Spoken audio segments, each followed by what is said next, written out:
Members of a big state union start a strike authorization vote, but the state budget impasse goes on. We'll talk about it next on Capitol View.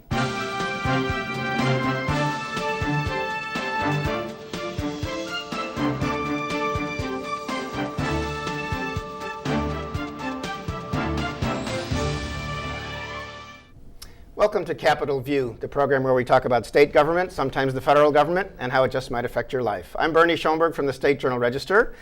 We have a new guest today to help talk about this, and a returning guest. Matt Dietrich is here. He is editor of Reboot, Illinois website. Used to work next to me at the State Journal-Register. And how many years with Reboot now?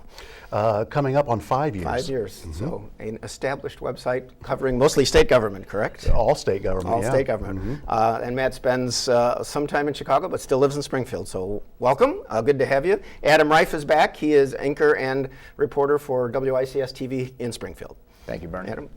Well, we were saying that members of AFSCME, the largest state employee union, have started taking a strike authorization vote. They've been more than a year working on an extension of an old contract. The Rauner administration says that AFSCME wouldn't negotiate and was at impasse. AFSCME, even though there was a ruling to that effect, says it's the governor who walked away from the table. Matt, where are we? Now the union is taking votes from its members to authorize a strike to see if the members would strike, are willing to. And I guess this applies to about, 30,000 of their 38,000 members in Illinois? I think that's right, yeah. If you're, like prison guards can't strike and certain the security people. Public safety people can't strike, but the others could. And I think one of the complicating factors here, well, number one, it's never happened before. This is unprecedented. We've never had a state employee strike.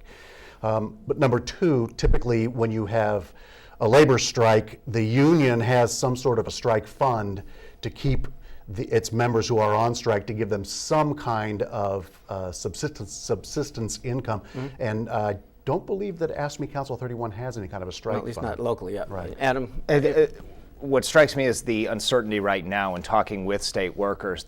Unprecedented, as you said, for AFSCME to hold a vote like this. And of course, it doesn't mean that they will strike. It doesn't mean that they're walking out if the majority votes for a strike authorization. But it's a tool that they haven't needed to use before. And we've seen this in several other state employee unions throughout, or several other labor unions, throughout the state at various times. But in talking with state employees, as I'm sure you two have as well over the past couple weeks, the uncertainty of not knowing what's going to happen is really permeating this for me. That's what struck me, because they don't have, as you said, everything set up for this process. It hasn't happened before.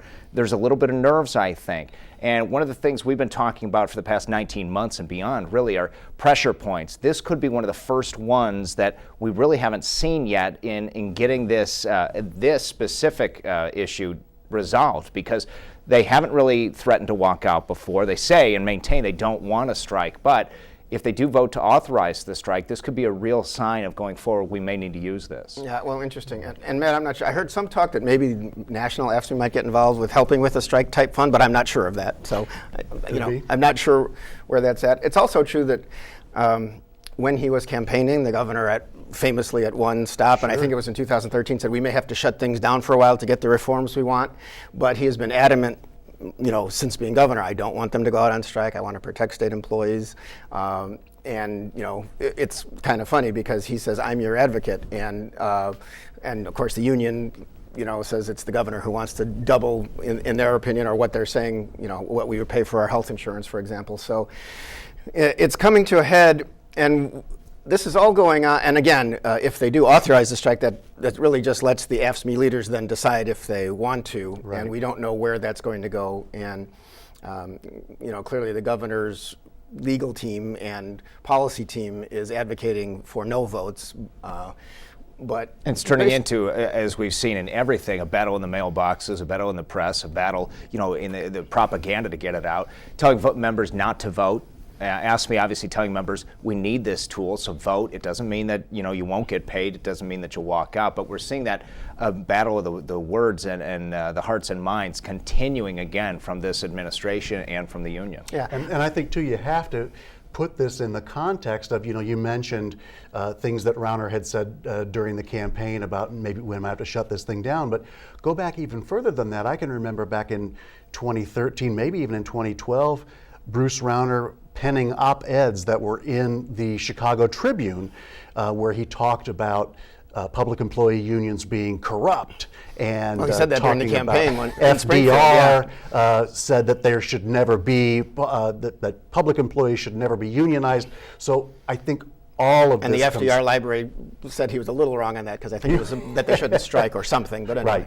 Right. But that he clearly thinks that it's a corrupt concept for a public employee union to help elect people through their dues or whatever, and then to negotiate their wages and benefits and with ever those since, people. And he's said that very clearly, even though he says I want unions to stay, but this whole, he doesn't want campaign contributions. He doesn't want them to, or has said as part of his demands in the past, that he doesn't think they should help elect people with their money. Right.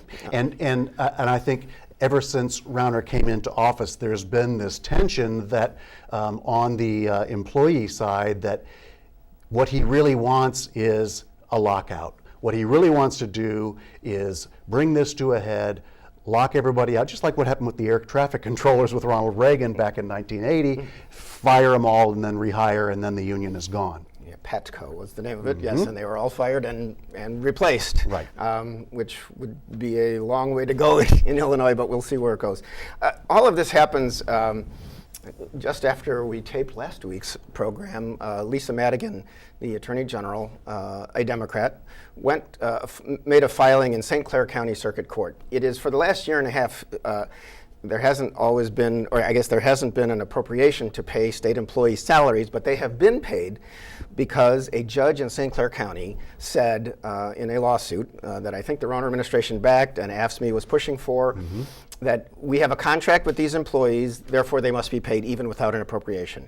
A later court decision, which came I think last summer, about back employee pay, says you shouldn't be paying state employees without an appropriation. So now Lisa Madigan has gone to court saying, examine that state Supreme Court decision and stop paying state employees like at the end of February unless there is an appropriation. Right. And she even said, well, it's a new fiscal year, we're past the election, I thought this was a way to add a pressure point, as Adam was talking about, to end the budget impasse and maybe come to some conclusion. And yet the governor then attacked her for wanting to stop employee pay. AFSCME attacked her for taking on, our pay in the middle of this crisis. Where do we go from here? Is this a good move or bad move, or can we say? I think it's a questionable move just in the timing alone. We've been 19 months now without a budget. And looking back at those pressure points as we've been talking about, when we first got into this, schools opened on time. That was a big one. And the other one was state employee and that's partly because the Democratic legislature passed a whole budget that was out of whack, and the governor vetoed it all except the schools budget. Right, and realizing K-12. That if either the schools didn't open or state employees, tens of thousands, are not getting their paychecks, you're going to get this resolved real quick in some fashion. Probably not ideal, but you're going to make something happen. Once those court orders and mandates, those are the buzzwords that we've been using now for 2 years, once those relieve some of the pressure points, we've slogged through this impasse slowly but surely, because we haven't been forced, with all due respect to social service agencies that are really suffering, there haven't been the big key pressure points. And so the timing of this is a little questionable, I think. You're starting to wonder the political motivations from Lisa Madigan, but you can certainly see what she's going for. If we force the issue here, they're going to have to do something. We can get into the Senate Grand Compromise in a moment and talk about why both sides now have found a common enemy, so to speak, in Lisa Madigan. It's odd to hear the governor and AFSCME team up and say, what are we doing here? This isn't the right move. Yeah, and I've written several opinion pieces on our website that this is absolutely the right thing to do.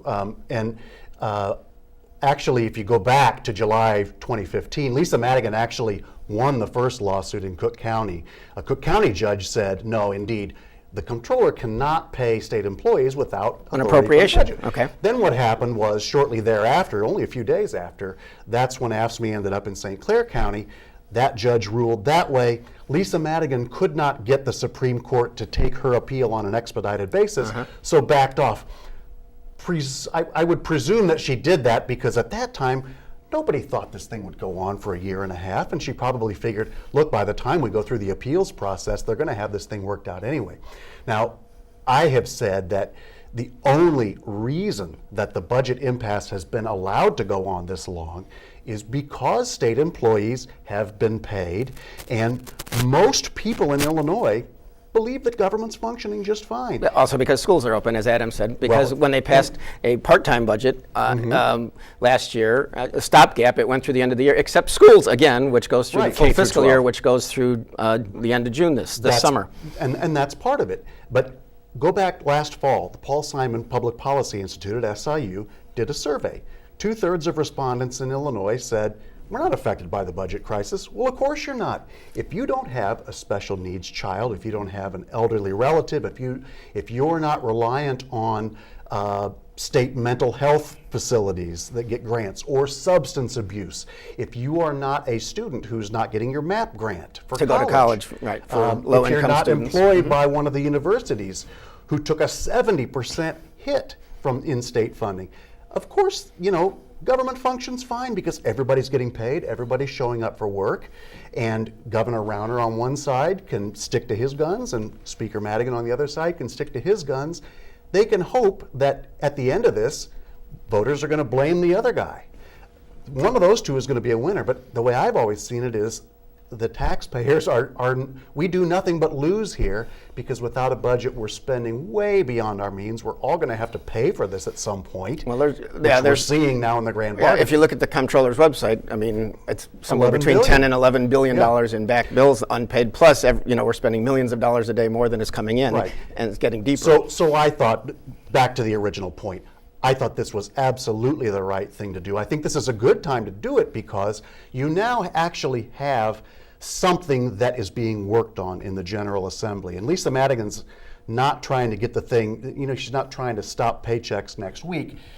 Hers, if she's successful, would stop the authorization as of February 28th.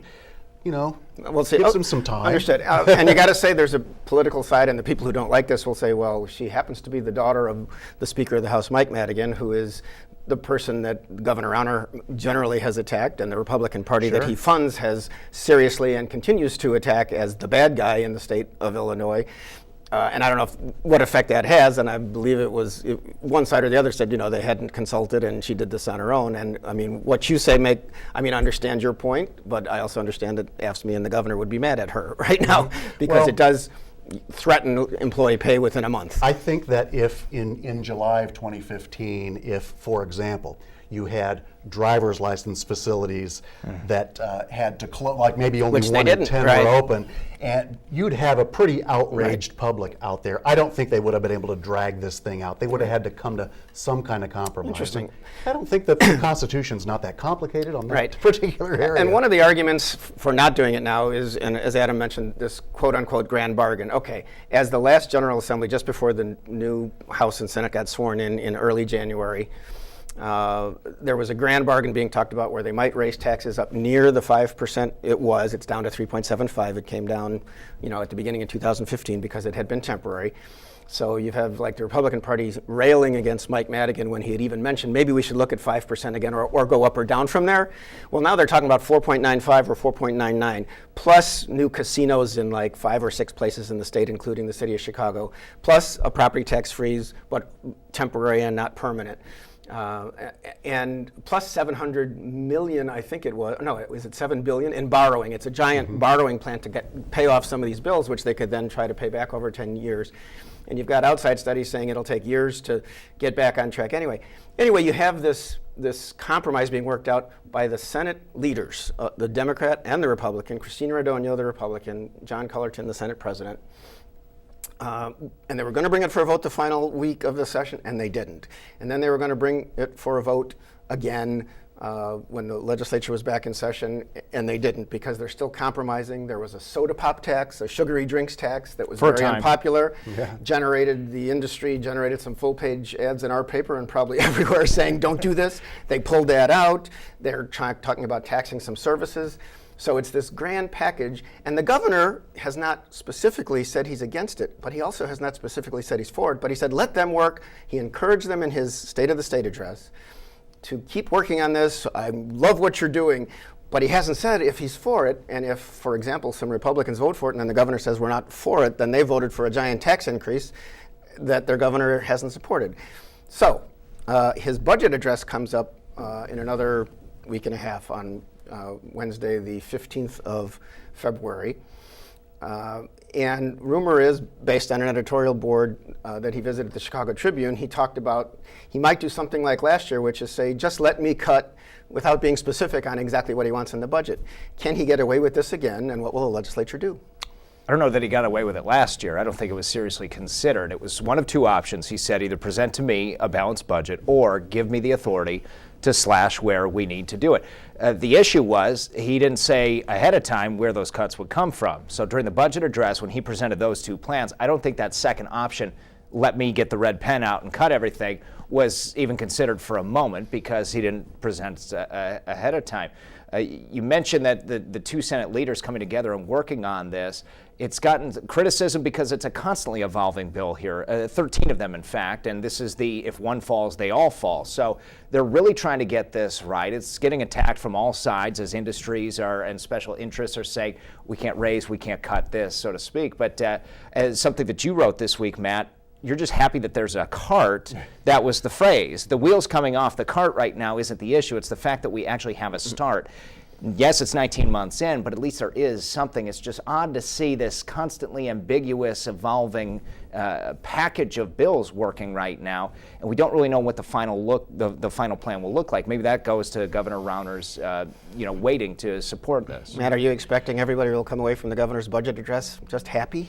Well, no, I am not. And it's interesting if you look at his two previous budget addresses. His first one back in 2015, to me, was just outright strange because he presented a budget that contained a pension reform plan that factored in the money. Yes, yeah, he counted on more than $2 billion. He wanted billion, from a plan that was based on what the Supreme Court had already done. It looked likely unconstitutional, yes. and it never moved forward. But that was the way he could balance it. And then he spent the money.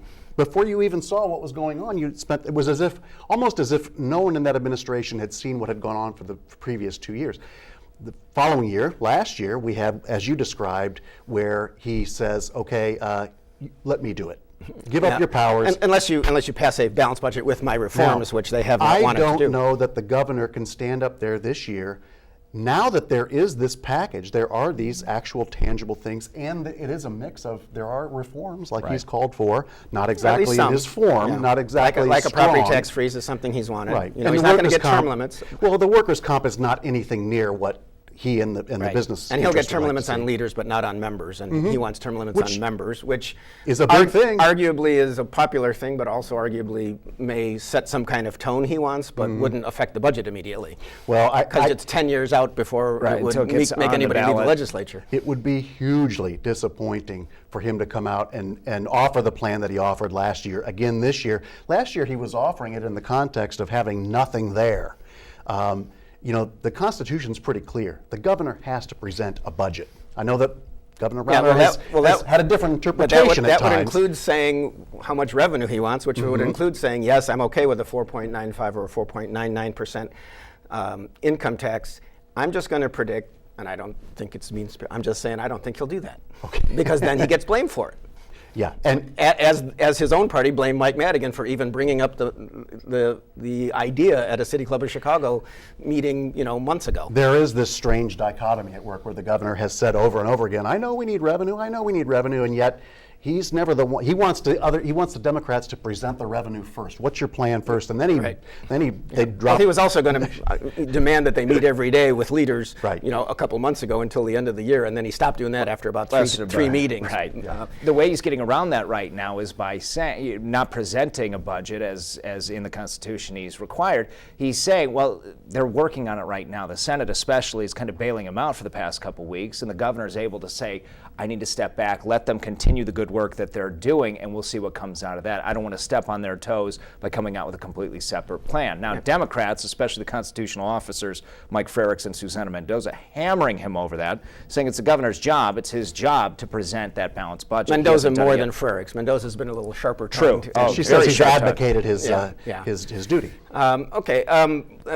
in the midst of all this, Fitch Ratings, one of the big rating services, downgraded Illinois' bond rating, Matt. That probably doesn't help anything because it just means borrowing will be more expensive for the state. Right, and Fitch, when they issued the downgrade, it came with a pretty strong message. They talked about the weakening of our overall financial position, and they also warned that if you don't get some kind of plan in place to straighten this thing out, more downgrades are going to follow. At this point, it's kind of hard to say we're paying more than any other state now in interest for our borrowing. We are really wasting a lot of taxpayer dollars on interest because we have such a lousy credit rating. These things come, and it's kind of hard to react to them anymore. But it was completely unexpected. Yeah, I don't think Finch said anything about we have to have term limits. I think they said we need a budget. No, they didn't talk about redistricting reform or any of these other things as well. One step above junk bond right now. It's difficult for, to get that across the average listener or viewer or reader, just how much of an impact that has. But this is something that Treasurer Ferrix has come out hard in the past couple months, because Fitch isn't the only bond rating agency to do this. Moody's did it before. There's been several investment firms that have downgraded Illinois. But as you said, the issue here is costing us money to take out money, and that's certainly going to hit us in the future. Right. So yeah, and you're also, and if they have, Ferrix has also just said he earns less interest on what's in the bank because there's money to basically invest nothing now. in the bank because every dollar that comes in has to go out because the comptroller is so far behind in paying because we're not getting enough revenue based on what the spending is. Another thing that happened this week is many plans and studies over many years into school funding formula in Illinois, which is certainly Senator Andy Manar of Bunker Hill in Macoupin County will tell you, who's been a kind of a specialist on this.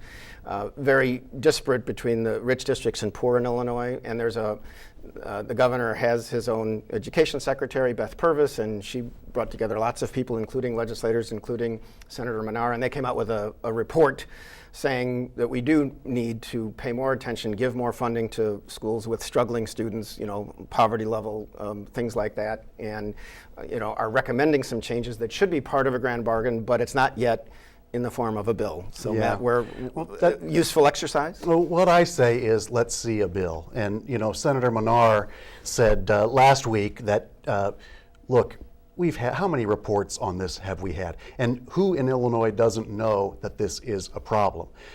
We don't need another report, we need a bill. Now, this time we really do need a bill because this is supposed to be Senate Bill 1. This is number 1 on the big and they can package form of a bill 13 and bills. amend it onto what's there. I think what was in the report probably addressed some of the problem.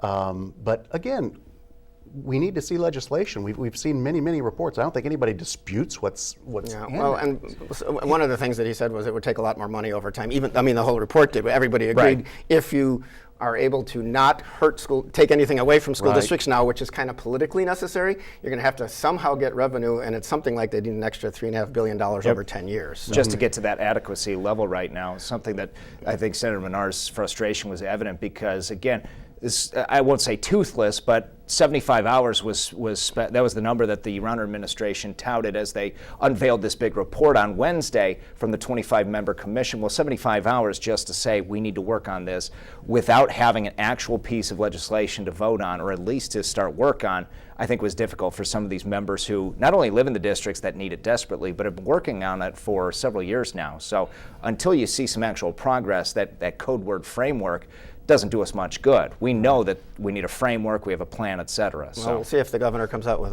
a plan to fund education. He always says he wants more money, and he's giving them more money. Touts the record spending that they've had. And even though, for example, in the first year all the Republicans had voted against that, but he was okay with it. So we'll see what happens. Now, the problem is, we're giving more money to K-12 education, but higher education is suffering. So Still it's left sort of out. like we're pushing these kids out into a higher education system that who knows what's going to be left of it. Yeah, and Chicago Magazine just did a story about how something like 12,000 net students were leaving Illinois per year recently or something, because even their high school counselors are saying go to a state that has a budget because you don't know if your college is going to do okay. And some of them have had to raise tuition. There was some bad news in the broader central Illinois area. If you look at it that way, Caterpillar, which is a long time headquarters in Peoria. It's kind of defined Peoria for a long time, and it still has, I think it's 12,000 workers in the area. used to have a lot more. They said that they're moving their headquarters to the Chicago area. Their former president or CEO, Doug Oberhelman, I think he hosted Governor Rauner's announcement a few years back, ago. And now there's a new CEO, and Chicago has an airport there for international business, and they say they'll move, I think it's 100 or maybe it's even 300 people to Chicago. Psychological effect or more than that? Well, I think it's probably more than that. There is a psychological effect, though, because since 1925, Peoria has been the home of Caterpillar. Now it's just like what happened with ADM in 2014. In Decatur. Yeah, they moved to Chicago too. Yeah, they took their executives and put them in Chicago. It is a point of pride for Peoria, but I think one thing that it also does is you look at cities like Bloomington, where you have State Farm. You look at the Quad Cities, where you have John Deere, and then they start thinking, well, is the nerve center of this big company going to move somewhere else too? Are they all going to go to Chicago? I found this kind of interesting politically too, because if you're the governor, this is pretty much a neutral or favorable issue for Illinois overall, right? If Caterpillar is stronger because of this move, all the better for Illinois. Well, we'll see how it plays. Adam, they stayed in state. That's the key. And right now, Caterpillar's saying everything they can to commit to keeping the jobs in Peoria that they can. The majority will stay there, as they say. But what I worry about is just a crack here starting, and then that could spread, not only snowball effect with other corporations, but Caterpillar just a few years ago committed to staying in Peoria. So we're going to revamp our headquarters. Yeah, and if it's that's interesting. Changed. And we'll see what happens. It's interesting because on the school funding thing, for example, the governor has talked a lot about don't bail out the city of Chicago, but he didn't talk that way when the new school funding report came out. But here's a case where Chicago's getting something, downstate isn't. We'll see if these regional differences get exacerbated. Anyway, Matt Dietrich, thanks for your inaugural voyage. Adam Rife, thanks for coming back. I'm Bernie Schoenburg. Thank you, and we'll see you next time on Capitol View.